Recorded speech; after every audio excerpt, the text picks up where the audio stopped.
Utah and Baylor may appear to be heading in opposite directions, but this matchup is actually a lot more intriguing than you may think.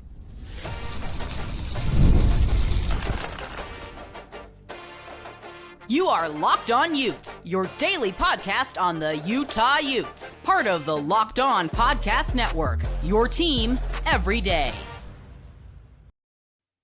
Hello, everyone, and thank you for making Locked On Utes and Locked On Baylor your first listen and view of the day. We are part of the Locked On Podcast Network, available wherever you get your podcasts as well as on YouTube. Huge shout out to all of those who do make us your first listen every day. We greatly appreciate you, everydayers. My name is JT Wish. Still excited to be joined by the host of Locked On Baylor, Cam Stewart. We're going to talk about the upset chances the Bears have in this game. Also talk about just an outlook of the Big 12. But first, Cam, I just want to talk about the different directions these teams are going in, right? You have a Utah team that is ranked 13th in the country right now, one of the biggest winners of the college football playoff rankings. They've absolutely obliterated the last two teams they've played. They've won their last two games by a combined 98-21 score. So Utah team steamrolling right now. Baylor coming off a win against UCF, but did lose the two games before that. Where's this Baylor team at right now with a Dave Aranda seat that appears as hot as it could be? Well, look, I'll say this, JT. These two teams are going to be in a very similar spot after the last game of the season. And that is that they will have a different coach for the next game. Oh, there you go. Yeah. That's my bold prediction, is they're both going to be in there. It has been tough sledding. It has certainly been the opposite of how Utah's gone the last couple of weeks, and this season has become underwhelming. I don't want to say last Saturday was a fluke. I mean, I guess by its very definition it is, but like Baylor played a really good game. It was the best game they played all season against a UCF team. Not good. I wouldn't say horrible. Like, I don't think they're West Virginia, winners of one in a row, or Oklahoma State, but they're obviously not that good. And Baylor crushed them. They took care of them the way you're supposed to. They gave them the old Gettysburg Address victory, won by 4 scores. It was something positive, but I'm just not sure if it's something stable enough to build off of. This is still not a good defense, even though they held a team to 3 points for the first time in a Big 12 game in 20 seasons. But yeah, it feels like a march towards the end of the season, and probably towards the end of the tenure for Dave Aranda. Because, I know we talked about this in preseason. Like, did you think as a Big 12 observer that on, November 7th, we'd be looking at this Baylor team and thinking, boy, golly, I really hope they can win one of these last 3 games and go bowling. Like, that's not what this was supposed to be. We were talking the last bye week about how this should be, a quasi play-in for the Big 12 championship. And that's not at all the case. So it's two teams that had similar odds to win the Big 12 at the start of the regular season. And one is very much in the picture still. And Baylor is just holding on to try to get to a bowl game. So I got to say, JT, I was wrong about this Utah team. I know your fans will love to hear that. I didn't think they would be bad. I think we talked about that. I didn't think they were going to be bad by any stretch, but I didn't think they'd be in the picture here in November. And they're there. They're in the picture. They're at the table, so to speak. I wouldn't call them a front runner. Obviously, there needs some things to go right on Utah's end, but they're in the picture. It's funny how differently, because in a way you could have been right. We've lost the two best teams we've played. We have 2 losses, just like a Houston, who doesn't feel like they're really in the picture, even though they technically are. But the difference is just how Utah has just handled everyone else that they have played so far. And Utah has been absolutely dominant at home too, which is something that I am very intrigued by with this Baylor team, Cam. What's the difference? Home versus road, it has been a totally different story when you look at this Baylor team. How much of that is the opponents versus they've played, or is it just something else going on there? Because I know we've also talked about, the fan turnout in Waco isn't always there either. So it's not like this atmosphere that I think we would call one of the 3 best in the Big 12. So what is the home and road disparity? What's going on here with the Bears? Yeah, first off, I do want to point out, because I did point it out on my show earlier this week, JT, since the Tech game, Utah's plus 140. Plus 140. And that includes a loss in there, obviously, but plus 140. To talk about, Houston's not a plus 140. I'm not going to look it up right now, but I can say that with pretty good certainty that they're not plus 140 in the last, whatever it is, 5-6 weeks. But in terms of Baylor, man, they've traditionally not been a great team on the road. And that's just what comes with a non-blue blood powerhouse college football program, right? Typically, you're not going undefeated on the road most years. But you look at all of Baylor's great seasons, and it comes when they've got either an overload of home games or they've got their big games at home. Like 2021, for example, maybe the greatest season Baylor's ever had. They got 12 wins. They won the Big 12. They won the Sugar Bowl. They had Oklahoma at home. They had Texas at home. They had Iowa State, a top 10 team at the time early in the season, at home. Like they just had they had BYU, a non-conference homecoming game, obviously at home. Like those were the biggest games on the schedule that year, and they were home games. And you alluded to it. They're not much better at home than they are on the road. Most of the time in the Dave Aranda era, this has obviously been pretty up and down throughout that whole time and up and down this year. There's just a complete fan apathy at these home games, man. There's not a lot of juice in the stands.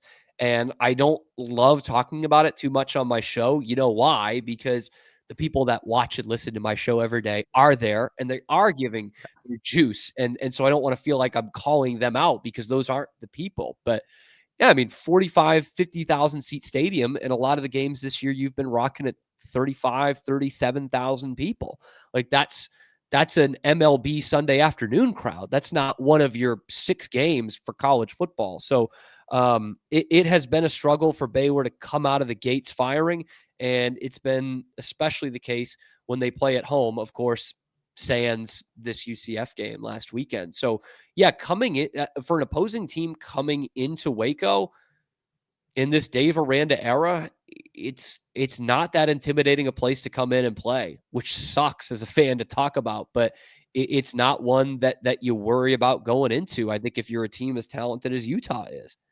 And Utah's seeking a back-to-back win in that stadium as well, too. They won a couple of years ago when they went out there. This is wild. This would be what, the third win third win in 3 years against Baylor, but looking for that first Big 12 conference victory against Baylor. Yeah, that's technically the case. Yeah, Drake loved to point out that Utah hadn't won a Big 12 home game, which is technically true because when y'all came to us last year and we beat DeQuan Finn, it wasn't a conference home game. It technically, I don't even think it exists, JT. I don't even think we took score in that game. I don't think that was the case. Definitely. So yeah, looking for the first one there, first Big 12 victory. I hope it's a little bit entertainment factor wise, a little bit better than the last time these two played in Waco. That did end up coming down to the wire, you'll remember, but that was an absolute rock fight. That was Sawyer Robertson's first start, by the way. His first start, and you could tell. And he's grown into a tremendous passer. This Utah team, if you're listening as a Baylor fan, you're like, what has happened to Utah? You lose to BYU and you lose to Tech and you turn around. When Utah can physically overwhelm you, it's a very long Saturday evening, afternoon, whatever you play as. This is one of the best offensive lines in college football, not just the Big 12. D-line is nasty, especially when they can blitz and get after you. John Henry Daly, one of the best pass rushers in all of college football. So this Utah team hitting their stride at the right time, getting extra healthy off a bye week 2. Devin Dampier did miss a game before. But how is this Baylor team doing and off the bye? Is this a Utah and a Baylor team that is it going to give us a good matchup? Is it going to be a blowout? That's what we're going to talk about in one moment. But first, this crossover episode of Locked On Utes and Locked On Baylor is brought to you by our great friends at DoorDash. How great is DoorDash? Because especially with college football, it's the perfect combination. And it's time to look back and crown this week's MVP on Who Delivered, powered by DoorDash. Just like you can win every Saturday with DoorDash Streaks, saving more every time you order. These players delivered when it mattered most. Let's break it down. Like for the Utah Utes, if I was to go back a couple weeks ago, I'd probably say Ryan Davis. He had over 100 yards. If you're listening to this and you go for Baylor, you could say Sawyer Robertson for just what he's done all season. Pressure was on. Those guys have come through. Their performance wasn't a fluke. They're building on what is now a streak. And just like those players delivered for the Utes and Bears, DoorDash delivers your Saturdays with DoorDash Streaks. You save every Saturday you order. Stack it up all season, and you could save up to $250, including $100 in DoorDash credits. Order this Saturday. Keep the streak alive. Fuel your game day only with DoorDash. Terms apply. Promo period ends November 18th. You can start your streak today. Cam Stewart of Locked On Baylor here. This is an interesting matchup. You have a top 5 rushing offense, Utah. Utah among the top 4 teams. The other 3 are all service schools. Then there's the Utah Utes, 267. They lead the Big 12 in rushing yards per game. This is a Baylor offense. They're top 5 in passing yards through the air offensively. Sawyer Robertson, the weapons they have at their disposal, it's been incredibly impressive. But the reason, look, Utah coming in this game, 13th ranked team, they're clearly viewed as the better team. But this is a matchup I feel like that also favors the Utes, Cam, because as good as your offense is, your rush defense is one of the worst in the Big 12, and you're facing a Utah team that just wants to bludgeon teams. So that I don't love that if I'm a Baylor fan looking at the stats in this one. One of the worst in the Big 12, nay, the country on run defense. That is where, honestly, the matchup, that was the first matchup I looked for earlier this week, and it kind of starts and ends with that. Now, the hopium that you can have as a Baylor fan is that going into last week, all I said was Baylor does not match up with UCF. They don't match up. UCF is a good running team. It was top 5 in the Big 12, and they had a top 10 passing defense in the country. And I was like, that's just not great for Baylor. That's not matching up at all. And they held them to 74 rushing yards and held them to 3 points. And Sawyer Robertson was Sawyer Robertson. And I was like, wow, okay. So that's where you can find some hope with Baylor for Baylor fans, is that maybe you've turned some sort of corner because you did kind of have a similar rough matchup last week, but UCF was good in both those things. Utah is a little bit better in both those facets and more talented in both of those facets and more battle tested throughout the whole season than UCF has been. So yeah, it's funny. You talked about it in that last segment. Like, Utah's going to bully teams. Yeah. Right. They're going to bully ball. They've got dominant lines, both sides. You've got good pass rushing coming too. And you can lean on it and run all over teams. Please don't take this as an insult, please. But that to me sounds like Auburn, just without the Hugh Freeze, Jackson Arnold mess. Okay. Like, that to me sounds like Auburn, and Auburn crushed us. Just demolished us, man. We were kind of, sort of, a little bit in the game with 5 minutes left, but they got everything they wanted all freaking night. JT, I don't know if Devin Dampier is going to throw for 100 yards in this game. I don't know if he's going to have to. Yeah. By the way, Jackson Arnold threw for 108 in that game, and they scored 38 points. He had 137 rushing yards, and he's had 121 in the 8 games since then. So I don't know if Utah is going to, this is going to be like Army versus Notre Dame 1920. I don't think they're going to have to pull out the forward pass at all. That could work, JT. That could work. If it ain't broke, don't fix it. Don't be surprised if Utah does not throw the ball 10 times against the Baylor Bears next weekend. That's my chief concern. That is my biggest concern. Is that how Utah is just going to, is Utah even going to need to take it out of second gear here? I think if you're Utah, like, when they've gotten in 3rd and long, they get themselves in trouble. It's just run the ball whenever you can. Devin Dampier can make some throws. I mentioned in our ad that Ryan Davis has been a really good receiver, but he's one of the receiving yardage wise leaders. He's up there actually for the Big 12. I don't think he's one of the 3 best receivers in this conference, but he's a really good player. So you can move the ball a little bit through the air, but obviously the biggest thing is the passing game. It's actually a fun matchup of tight ends too. Utah's Dallin Bentley has done a really good job, and you guys do have a lot of weapons, which if we do look at the other side of the ball, I think this is the most talented thrower of the football that Utah's placed here. Morton's up there too, but I don't know. Sawyer can sling it. He might turn it over, but he can sling it. This Utah team plays man coverage almost more than anyone. So if you're Baylor and you can protect Sawyer and give him the time needed, you have the receivers who may be able to get open. This is a really good Utah cornerback group. They are sticky in coverage, but it's hard to hold up in man-to-man play after play. But the key will be, how long can you keep Sawyer upright when the wild blitzes that Morgan Scalley sends his way are going to come? How is this Baylor offensive line doing? Because I think they're the key to Baylor keeping pace with the Utah strong rushing attack. Yeah, that's honestly where it's going to come down to. Like, if Sawyer has time, he's going to keep you in the game. Okay, I'm not going to say that he's going to put up 42 points on Utah, but he's going to keep you in the game if he's got time. And I think you kind of allude to it there. Like, it's the best passer they've faced all season and probably the best arsenal of weapons that Utah's faced all season. Tech is also pretty good. But you talk about Josh Cameron on the outside, Michael Trigg, the tight end. It could be a first round pick in next year's draft. Some people are grading him that way. He's an absolute freak, one of the best tight ends in the country. And that's not even talking about their leading touchdown guy, Kobe Prentice, who just runs posts and scores touchdowns every time he touches the ball. Like, certainly Sawyer can spread the bacon, man. He could share the love the Brooklyn way with this Baylor offense. And that is one thing that Baylor fans can kind of hope for. Like, if this does get to a shootout, that favors Baylor. That's I don't know. Utah doesn't get in a lot of shootouts, and the way they run the ball, it's going to take a big effort from Baylor's defense for it to get into a shootout and to play into their hands. But yeah, that is where Baylor can get after you. Sawyer Robertson himself can keep you in the game, and the arsenal of weapons he has can keep you in the game. Now, this Utah defense, pretty good. JT, pretty good. Would you look at that assessment and say, yeah, this is probably the best overall offense that you've played? I would say so. I mean, as good as a Tech's offense is, I think Baylor has, so I said, Sawyer, I think he's a little better than Morton. I think that, running backs for Tech, I don't know. I love who you guys have. I think he's a baller too. Your pass catchers top to bottom, though, I think our deep, we have 4 guys with over 400 yards receiving. Cam, do you know how many Utah has? One.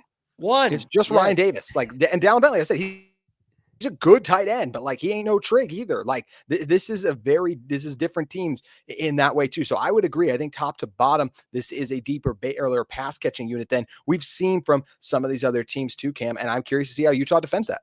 And to be fair, like, to flip it on the other side real quick, like, this is the best defense that Baylor's played comfortably. The only one in the top 10 scoring defense-wise. No BYU on the schedule, no Tech on the schedule. Did face Auburn, which is top 20 and pretty legit. But this is definitely the best defense that Baylor has played. Sorry, what was your question? I was so locked in on telling you that.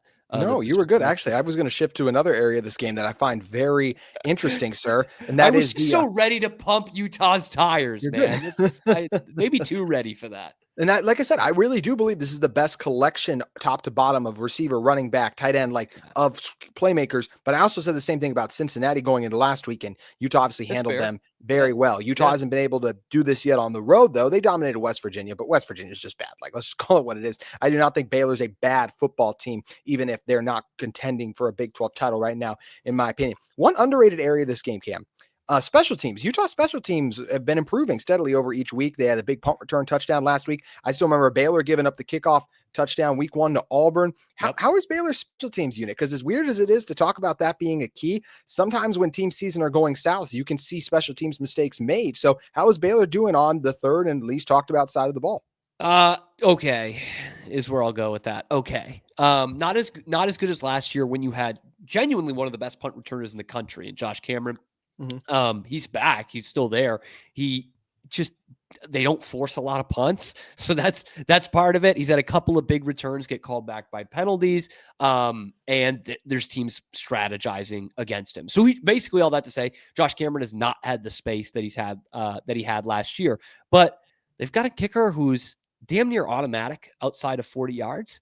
Beyond 40 yards. Of course, I say that he did miss one last week, but hit a couple. And so that has been an extra threat. But just like the Josh Cameron thing, this Baylor team doesn't do enough of it. They go for it on 4th down more than anybody in the country. So how does it matter that you have a great field goal kicker if you're not putting him out there when you're just going for it on 4th down? I think Dave has gotten a little more conservative in the last couple of weeks with that. He is kicking more field goals. He's taking the points more, even though they haven't been ahead in all of those games, even when it's been a little uncomfortable to do so. So, okay, special teams wise, they punt the ball well.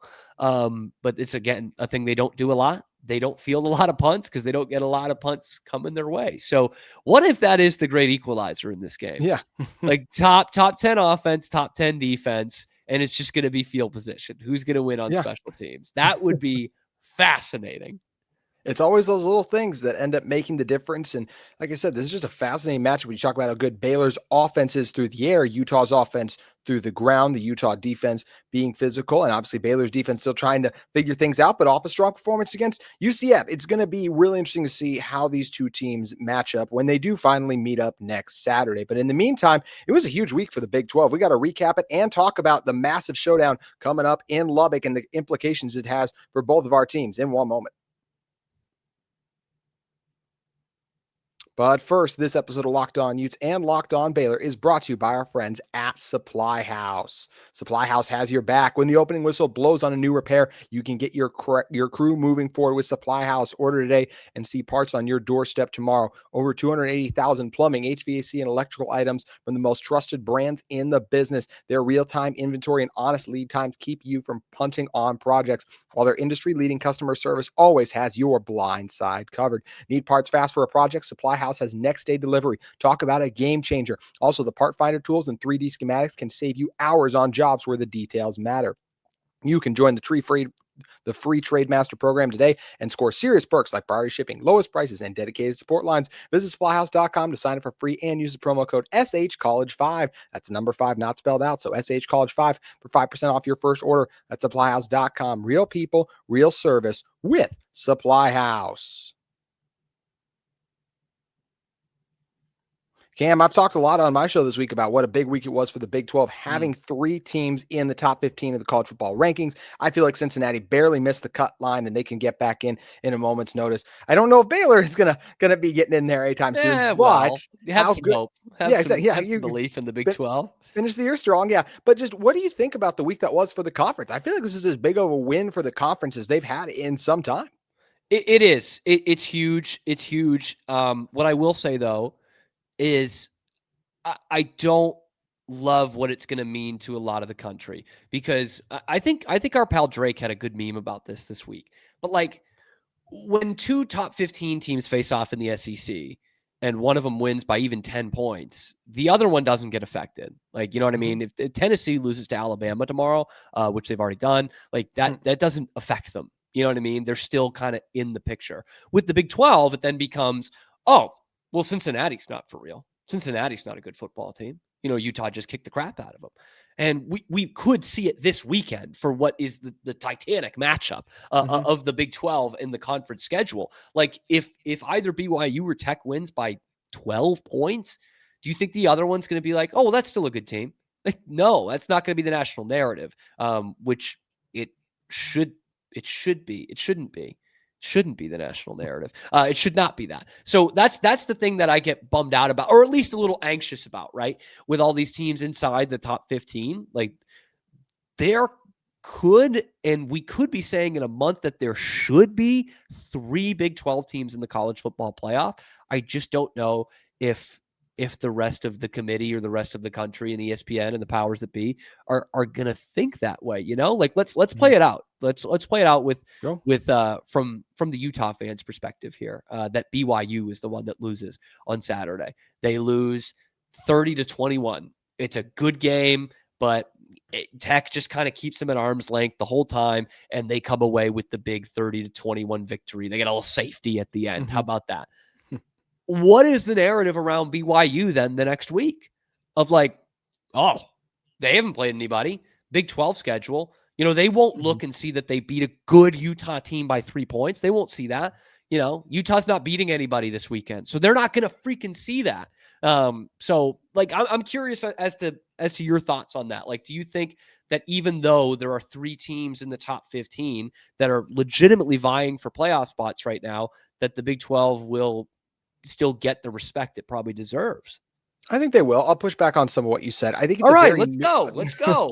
I think it's a very nuanced thing, because Cincinnati unfortunately did get embarrassed. They did not look like they belonged with Utah. So as much as I would have kept them in at like 24, 25 in my personal rankings, I can understand why you put more value on a Tennessee team and rank them above them when, yes. By the way, Pitt, I didn't even notice Pitt 24. I know. 7-2. One of those 2 losses to the West Virginia Mountaineers. Come on, man. Turn me up, man. ACC sucks. Sorry. The ACC is bad, but I will give Pitt some credit. They have started to kind of build on some momentum, figure it out. And we can both agree with this. Weird things happen in rivalry games is the only thing I will say about that loss. This is the ACC country in you. This is, you just can't help it. You got to defend the ACC. I know where you are I close do, to the I do, headquarters. Yeah. I do think though we are in an interesting point though with what's going on in the ACC because it feels like there's only likely getting one in. But going back to even the Tennessee thing I talked about, Cam, Cincinnati, the reason they suffered is because they got blown out. I'm just trying to remember the SEC team that's highly ranked where it was like, oh my gosh, they got embarrassed in this game. They got blown out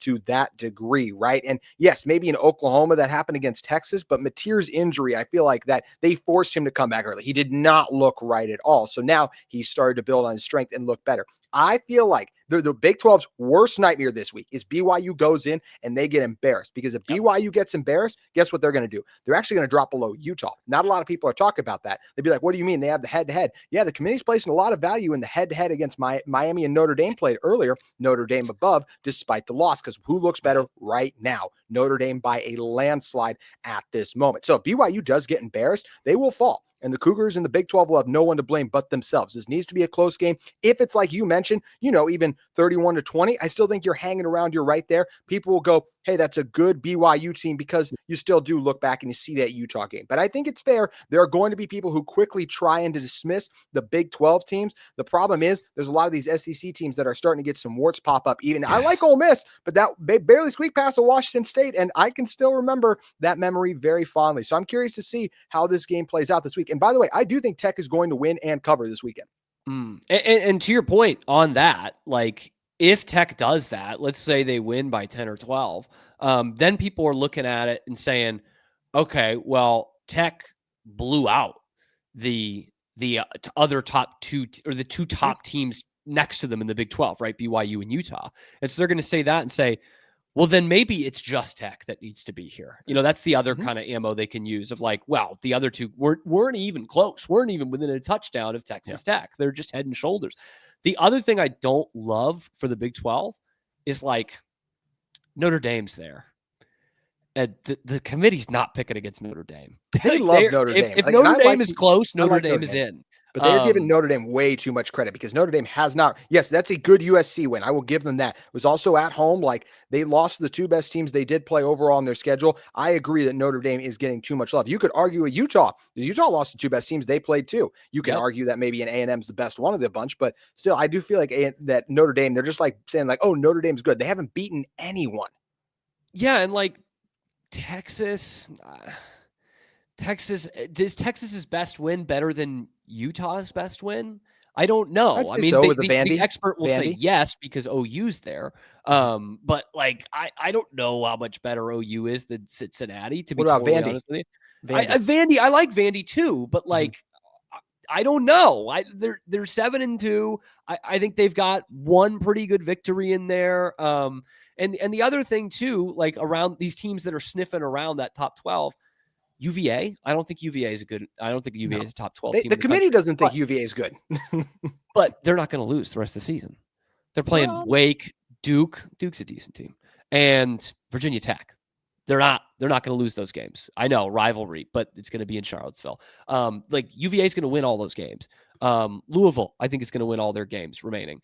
Georgia Tech is going to be right in that conversation again. They'll lose to Georgia, so that'll help the Big 12, so to speak.